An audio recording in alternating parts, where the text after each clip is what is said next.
உங்களுக்கு ஒரு மரியாதாரம் பாராளுமன்ற உறுப்பினர்கள் என்ன செய்யணும் தெரியும்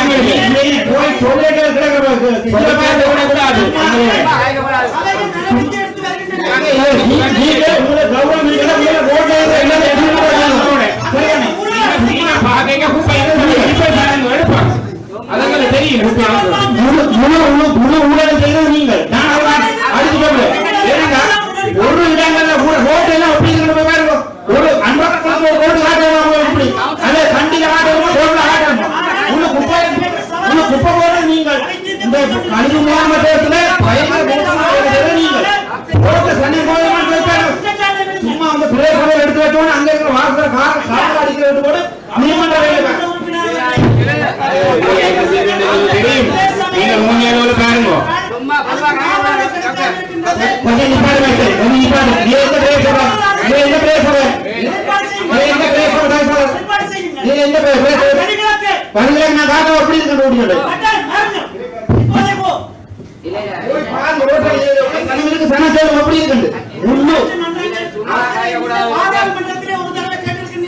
உங்களுடைய பதற்காலத்திலே உள்ளூராட்சி மன்றங்களுடைய காடர் இருக்கக்கூடிய அளவுக்கு நிரப்பப்படாமல் இருக்கின்றது. ஆளணி பற்றாக்குறை காணப்படுகின்றது.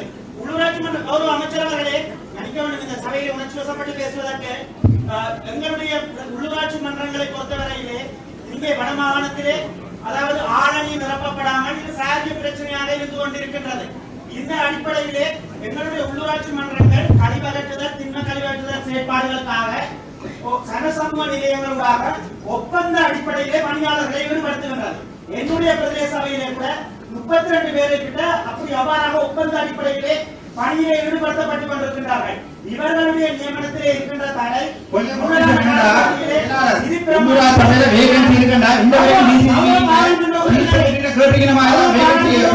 நாங்கள் பார இல்லாம இப்ப கூட இந்த ஃபைல் வந்திருக்குது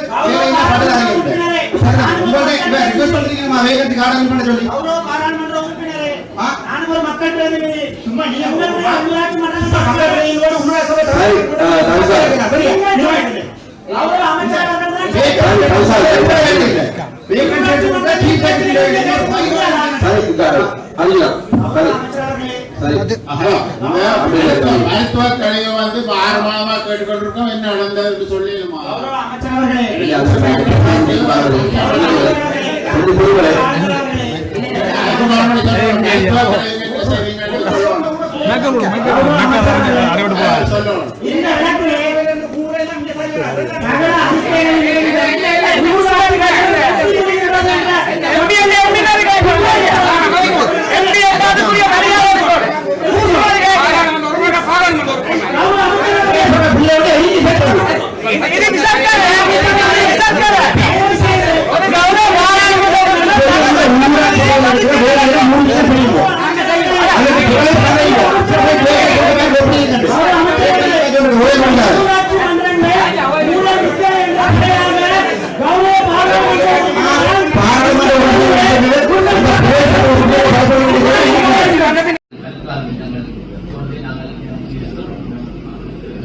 உறுப்பினர் கௌரவ சிவஞானம் சுதிதரன் அவர்களே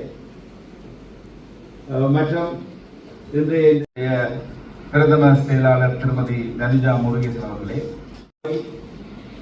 எங்களுடைய மாநகர சபையினுடைய மேயர் அவர்களுடைய பிரதிநிதி அவர்களே, வடக்கு மாகாண அமைச்சர்களுடைய செயலாளர்கள், வடக்கு மாகாண திட்டமிடல் பிரதி திட்டமிடல் பணிப்பாளர்கள், யாழ்ப்பாணம் மாவட்டத்தினுடைய மாவட்ட செயலர்களுடைய பதவி உத்தியோகர்களுடைய மற்றும் அரசு சார்பற்ற நிறுவனங்களுடைய பிரதிநிதிகள் வரவேற்பதிலே மகிழ்ச்சி அடைகிறோம். இந்த முறை எங்களுடைய இந்த உள்ளூராட்சி மன்றங்களுடைய தவிசாளர்கள் இன்றைய இந்த கூட்டத்திற்கு முதலாக எங்களுடைய இந்த மாவட்ட ஒருங்கிணைப்பு கூட்டத்திற்கு அழைக்கப்பட்டிருக்கிறார்கள். அவர்கள் அவ்வாறு தெரிவு செய்யப்பட்டிருக்கின்ற மாவட்டத்தினுடைய அபிவிருத்தி தொடர்பாக நாங்கள் அனைவரும் ஒன்றிணைந்து அதே வேளையிலே மாவட்டத்திலே இருக்கின்ற மிக முக்கியமான தீர்க்கப்பட வேண்டிய பிரச்சனைகள் தொடர்பாக ஒரு கலந்துரையாடலமாக இந்த கலந்துரையாடல் அமைந்திருக்கின்றது. அந்த வகையிலே நாங்கள் அனைவரும் வளமையாக குறிப்பிடுவது போல இந்த மத்திய மாநிலே நாங்கள் மேற்கொள்ளக்கூடிய அனைத்து விடயங்களையும் ஒருங்கிணைத்து செயல்படுவதன் மூலம்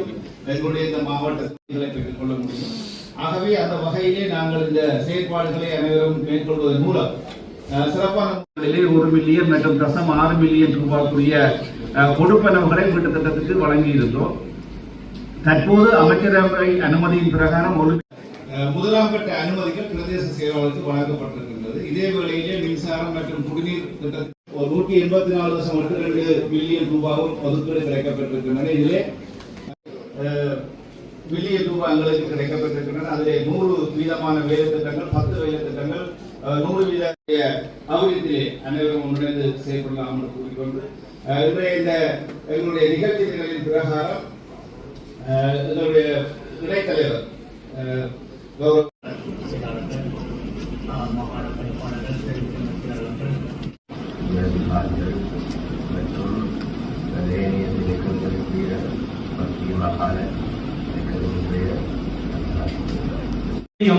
மக்களால போடப்பட்ட வீதி அதாவது பாலத்தை திறந்து வைக்கவர் அந்த வீதியில ரோட் போடுறதாக தொடங்கி இருக்கிறோம். இன்னும் எதுவும் நடக்கல. கொஞ்சம் திரவல் பறிஞ்ச வழி இருக்குது. இனி மாறி மழை தொடங்கினா அதெல்லாம் போகலாம். ரோட் கூட வேலை செய்யலாம். இது தொடர்பாக என்ன இருக்கா அறிய விரும்புகிறேன்.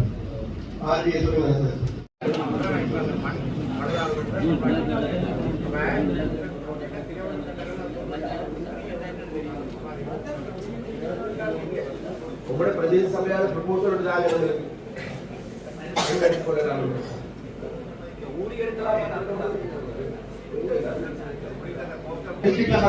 இது வந்து மாவட்ட அபிவிருத்தி கூட்டம்.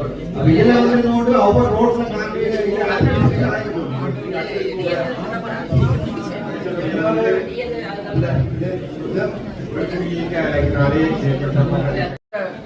சுகமான அந்த கடற்கரையை பயன்படுத்தக்கூடிய புதுசத்துக்கு ஏற்ற இடம்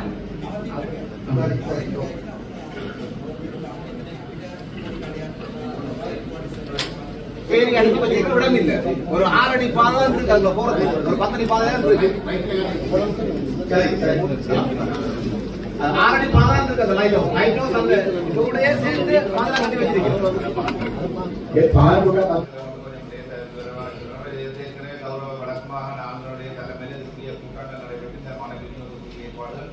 முன்னெடுக்கப்படுகிறது. எங்களுக்கு மாவட்ட ரீதியாக இந்த வீடமைப்பு திட்டத்துக்கு கிடைக்கப்பட்டார்களுக்கு கிளிநொச்சி மாவட்டத்தில் ஏற்கனவே சமர்ப்பிக்கப்பட்டிருக்கின்ற மாநில ஒரு பகுதியை நாங்கள் வீட்டு திட்ட பயனாளிகளுக்கு பெற்றுக் கொள்வதற்காக நாங்கள் கிளிநொச்சி அரசாங்கத்திற்கு கடிதம் அனுப்பியிருக்கிறோம். அந்த மணலை எவ்வளவு மணல் தரக்கூடியவர்கள் இந்த விலைக்கு கிளிநொச்சியில் வச்சு தரலாம் என்று சொல்லியிருக்கோம். அதன் அடிப்படையில் நாங்கள் பாரூர் சங்கத்துக்கு அந்த விவசாய அறிவித்து பாரூர் சங்கம் மூலமாக ஒரு நிரந்தரமான விலை நிர்ணயத்தோடு அந்த மண்ணை வீட்டு திட்ட பயனாளிகளுக்கு முழுமையாக இல்லை அவருக்கு ஒரு பகுதியாக நாங்கள் கொடுக்கக்கூடிய முயற்சி எடுக்கிறோம்.